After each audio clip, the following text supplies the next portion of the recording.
Ilang tulog na lang at NBA Finals na at malalaman na natin kung sino nga ba ang mananaig dito nga sa pagitan ng Dallas Mavericks kontra dito sa Boston Celtics. Pero kung hindi ka pa nakakapag-decide kung sinong iyong papanigan, ay baka makatulong sa'yo ang opinion dito ng former NBA champion ng Los Angeles Lakers na si Magic Johnson.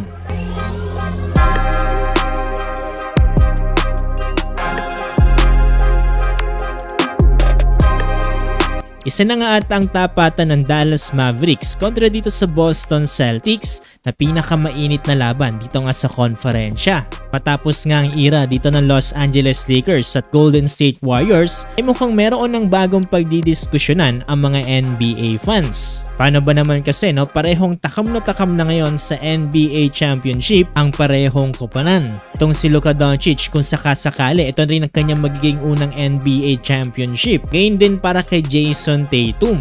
Natila nga ba halos ilang taon na rin na pinipilit na masungkit ang kampyonato.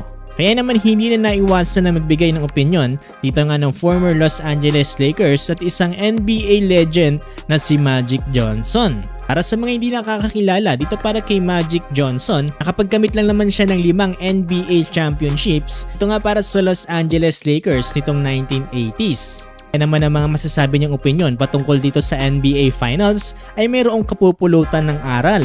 Sabi nga dito ni Magic Johnson sa kanyang social media account, parehong koponan daw ay mayroong napakagaling na superstars. Dito nga para sa Dallas Mavericks ay mayroon silang Luka Doncic at Kyrie Irving.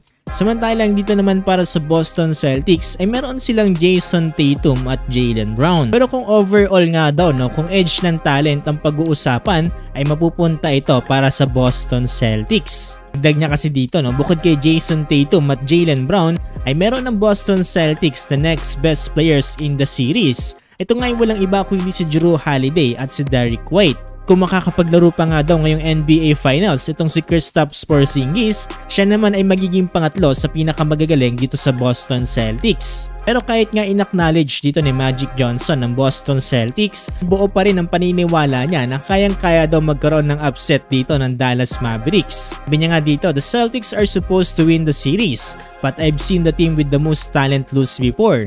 Remember the 2004 NBA Finals between the Lakers and the Pistons? Tinutukoy niya dito yung koponan nila Chauncey Billups, Richard Hamilton at Ben Wallace na kung saan inupset ang franchise na merong 4 Hall of Fame players na kinabibilangan nila Kobe Bryant, Shaquille O'Neal, Gary Payton at Karl Malone. Naman hindi daw talaga natin pwedeng masabi na panalo na agad ang Boston Celtics. Dagdag niya pa nga dito na the Mavericks definitely have an opportunity to win the championship as the team that's hot right now and playing with a lot of confidence and swagger.